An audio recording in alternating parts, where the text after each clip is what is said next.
بسم اللہ الرحمن الرحیم۔ السلام علیکم بچوں۔ آج ہم حمد حفیظ جالندری کی حمد جو ہے اس کی بقیہ اشعار کی تشریح کر رہے ہیں۔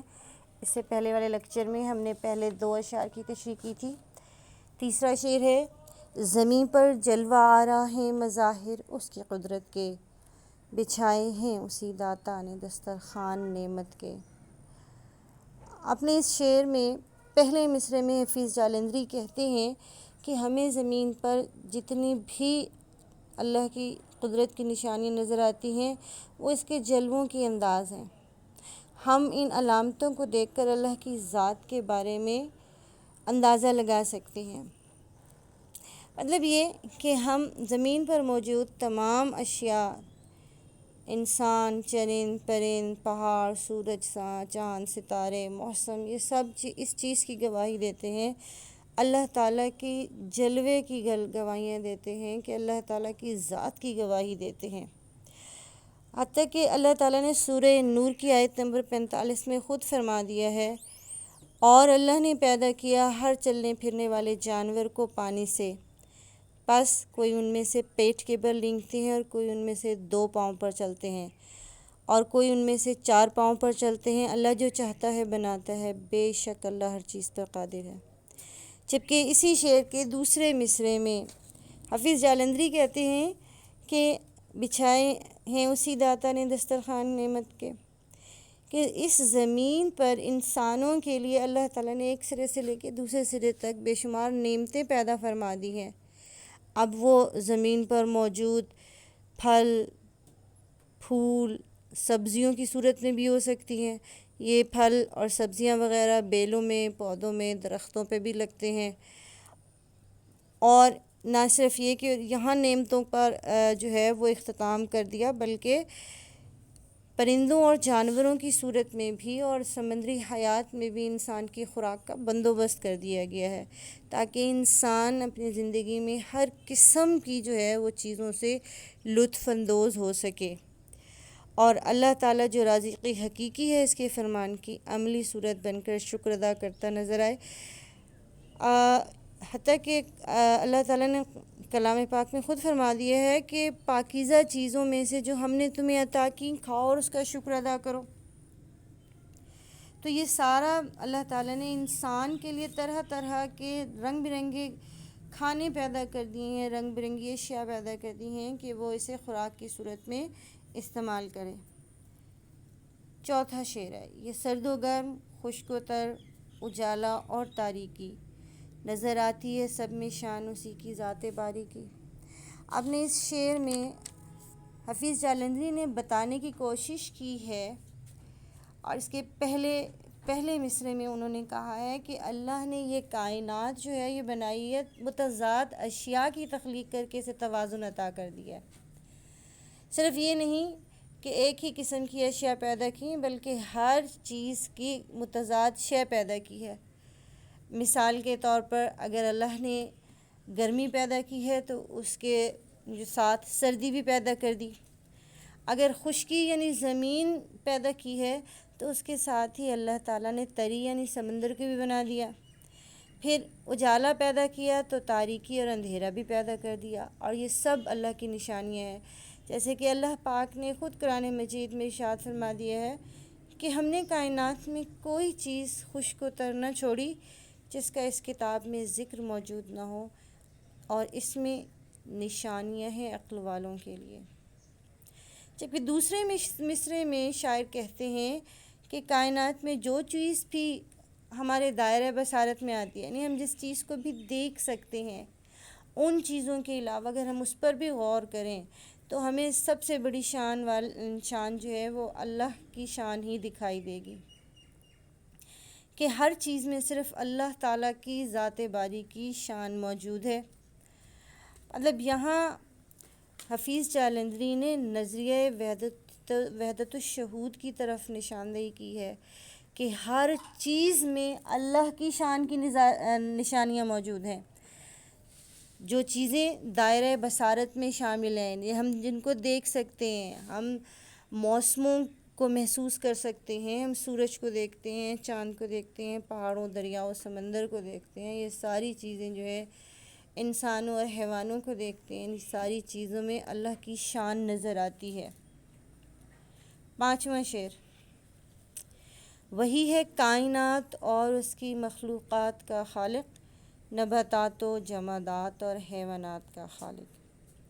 اچھا، اپنے اس شعر میں حفیظ جالندھری نے کیا کیا کہ پہلے تو انہوں نے ہمیں یہ بتایا کہ یہ کائنات اور اس کے اندر جو مخلوقات ہیں ان کو صرف اللہ نے ہی، ان کا خالق صرف اللہ تعالیٰ ہے۔ اس پوری کائنات کو اللہ تعالیٰ نے تخلیق کیا، اور صرف یہ نہیں کہ اس کائنات کو تخلیق کیا بلکہ اس کائنات کے ساتھ اس میں جو مخلوقات ہیں، چاہے وہ انسان ہیں، چرند پرند ہیں، حیوانات ہیں، سمندری حیات ہے، ان سب کی تخلیق بھی اللہ تعالیٰ ہی نے کی۔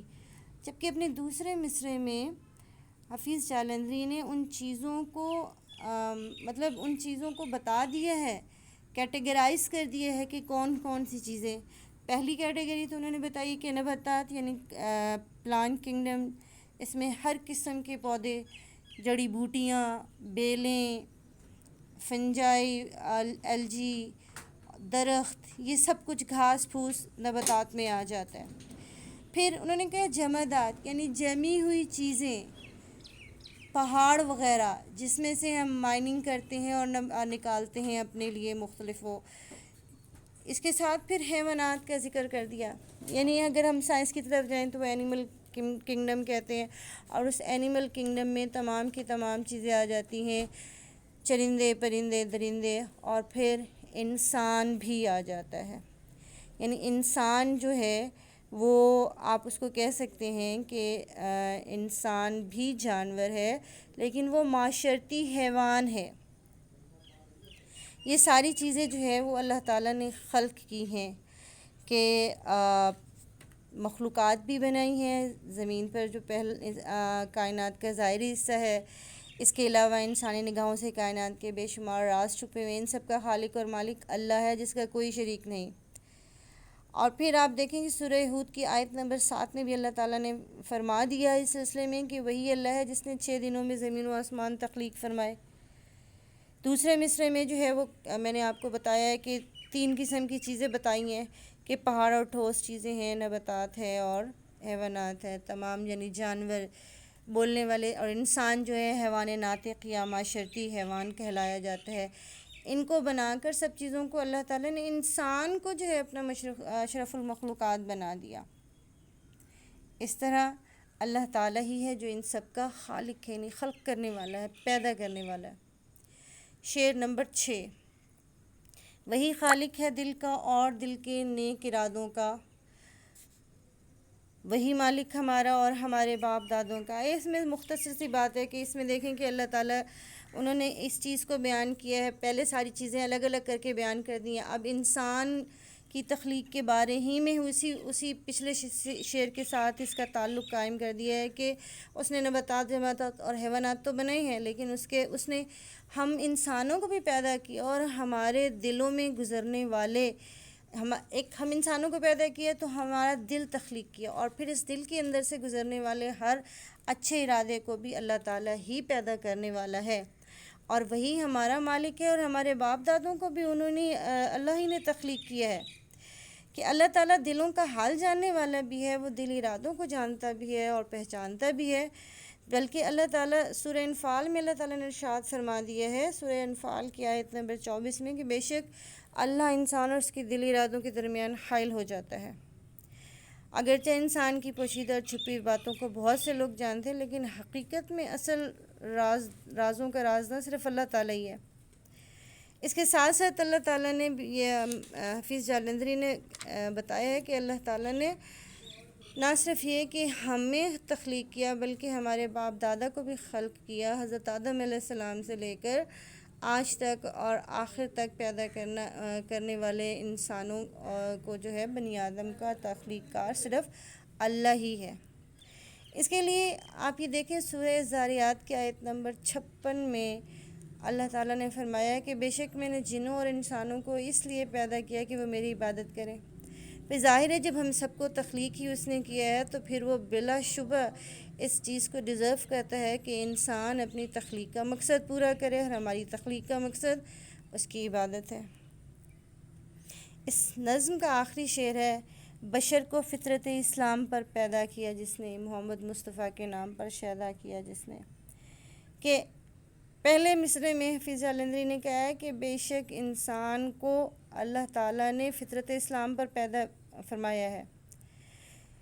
اور آپ یہ دیکھیں جس کی وضاحت نبی کریم صلی اللہ علیہ وسلم کی ایک حدیث سے ہو جاتی ہے کہ آپ صلی اللہ علیہ وسلم نے فرمایا تھا کہ جو بچہ بھی پیدا ہوتا ہے وہ فطرت اسلام پر پیدا ہوتا ہے، بس اس کے ماں باپ اسے یہودی، نصرانی اور مجوسی بنا دیتے. یہ صحیح مسلم میں ہے. یعنی جو بچہ بھی روح تخلیق ہوتی ہے، دنیا میں آتی ہے، اللہ تعالیٰ نے اسے فطرت اسلام پر پیدا کیا ہوتا ہے، کیونکہ ہمیں سے تمام انسانوں کی ارواح کو اللہ تعالیٰ نے الست کی شب تاریخ کو پیدا فرمایا تھا، اور ہر روح سے یہ وعدہ لیا تھا اور پوچھا تھا. الستو کے ساتھ کلام پاک میں موجود ہے کہ بے ربکم، کہ کیا میں تمہارا رب نہیں ہوں؟ تو اس کے ساتھ ہے قالو، یعنی کہا، بلا یعنی یقیناً آپ ہی ہمارے رب ہیں.